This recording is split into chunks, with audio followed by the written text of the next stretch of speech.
एक बार फिर से आप सभी का स्वागत है टोटल न्यूज में। बड़ी जानकारी दे दें आपको, पानीपत की कारपेट फैक्ट्री में भीषण आग लग गई है। फैक्ट्री में आग लगने से भारी नुकसान हुआ है। मजदूरों को सकुशल बाहर निकाला गया है। आसपास के एरिया को भी खाली करवाया गया है। फायर ब्रिगेड की आधा दर्जन गाड़ियां मौके पर पहुंची। आग लगने का कारण शॉर्ट सर्किट बताया जा रहा है।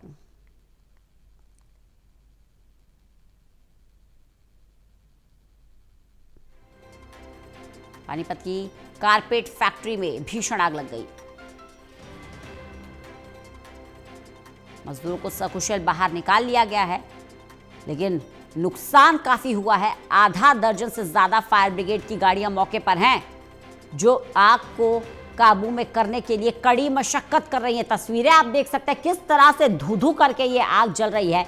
चारों तरफ धुआं ही धुआं, धुएं का ये काला गुबार, और कैसे ये आग फैलती जा रही है। पूरी फैक्ट्री को इसने अपनी चपेट में ले लिया है। आसपास के एरिया को भी खाली करवा लिया गया है। फायर ब्रिगेड की आधा दर्जन से ज्यादा गाड़ियां मौके पर मौजूद है। जो आग लगने के कारण है वो शॉर्ट सर्किट बताए जा रहे हैं। पानीपत जो हब है कारखानों का, वहां एक कारपेट फैक्ट्री में आग लग गई है। देवेंद्र कथुरिया हमारे साथ, हमारे एसोसिएट एडिटर जुड़ गए हैं ज्यादा जानकारी के साथ। देवेंद्र, तस्वीरें बता रही हैं कितनी भयानक ये आग है, किस तरह से धू धू करके ये आग धधक रही है। क्या ज्यादा जानकारी है, कैसे लगी ये आग?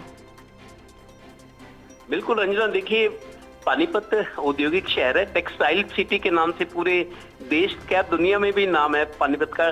20,000 छोटी बड़ी इंडस्ट्री है, 20,000, जहां 2.5 से 3 लाख प्रवासी मजदूर काम करते हैं। अच्छी खासी संख्या, मतलब पानीपत की अर्थव्यवस्था इंडस्ट्री पर टिकी हुई है। हर दूसरे दिन या एक दिन में 2-2 बार भी होता है। लगातार आग की घटनाओं से यहाँ के उद्यमी परेशान है। आज फिर सुबह सुबह सैनिक कॉलोनी में कारपेट एक फैक्ट्री है कारपेट बनाने वाली, उसमें ये आग लगी है। आग लगने का कारण अभी शॉर्ट सर्किट बताया जा रहा है, लेकिन चूंकि अब हवा चल रही है, हालांकि ठंडक तो है लेकिन हवा भी चल रही है, तो हवा से ये आग और भड़क गई और फैल गई है। भारी नुकसान बताया जा रहा है। देखिए, जब किसी फैक्ट्री में आग लगती है, कच्चा माल तो जलता ही है, तैयार माल भी जल जाता है, मशीनरी भी जलती है, और बिल्डिंग, दीवारें, शेड, सब कुछ तहस नहस होता है। तो उसी तरह की ये नजारा है। हवा ज्यादा तेज चलने से ये आग अंदर तक फैल गई और पूरी तरह से फैक्ट्री जो है राख हो गई है। मालिकों का कहना है कि करोड़ों का नुकसान हुआ है। सैनिक कॉलोनी में, हालांकि सैनिक कॉलोनी क्योंकि पानीपत की इंडस्ट्री थोड़ा सा अनप्लान्ड तरीके से बसी हुई है, जो नए सेक्टर बने हैं वहां तो ठीक है, फायर ब्रिगेड चली जाती है, बचाव कार्य जल्दी होता है, लेकिन कुछ जगह ऐसी है जो अनअप्रूव्ड और अनप्लान्ड तरीके से गली मोहल्लों में चल रही है फैक्ट्री, वहां दिक्कत होती है। आग लग जाए तो फायर ब्रिगेड तक नहीं जाती। तो ये उसी तरह की थोड़ा सा तंग जगह है गली वाली, जहाँ फायर ब्रिगेड को पहुंचने में दिक्कत हुई, लेकिन तब भी आग इतनी भयंकर है, इसको बुझाने में 8 फायर ब्रिगेड की गाड़ियां लगी रही, लगातार पानी खाली करके फिर भर के आती रही। तो अब स्थिति ठीक है, लेकिन फैक्ट्री पूरी तरह से जल गई है।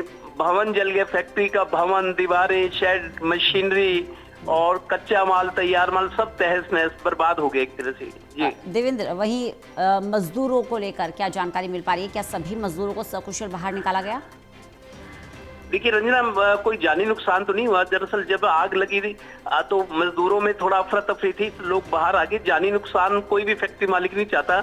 अगर फैक्ट्री में आग लगी, जानी नुकसान होना वो ज्यादा पीड़ा वाली बात होती है। तो दरअसल फैक्ट्रियों में क्या है, कई जगह पॉलिएस्टर का काम होता है, जो केमिकल यूज होते हैं, उसमें जब एक बार कहीं आग लग जाए तो भड़कती चली जाती है। बहुत सारे केस ऐसे, क्योंकि कई जगह पॉलिएस्टर का धागा होता है, पॉलिएस्टर आग को पकड़ता है, और जैसे उसमें केमिकल्स भी होते हैं जो कपड़ों में डाले जाते हैं, रंगाई का होता है, बहुत तरह की चीजें, रॉ मटेरियल है। और कपड़ा तो वैसे भी, धागा जो होता है तेजी से आग को पकड़ता है।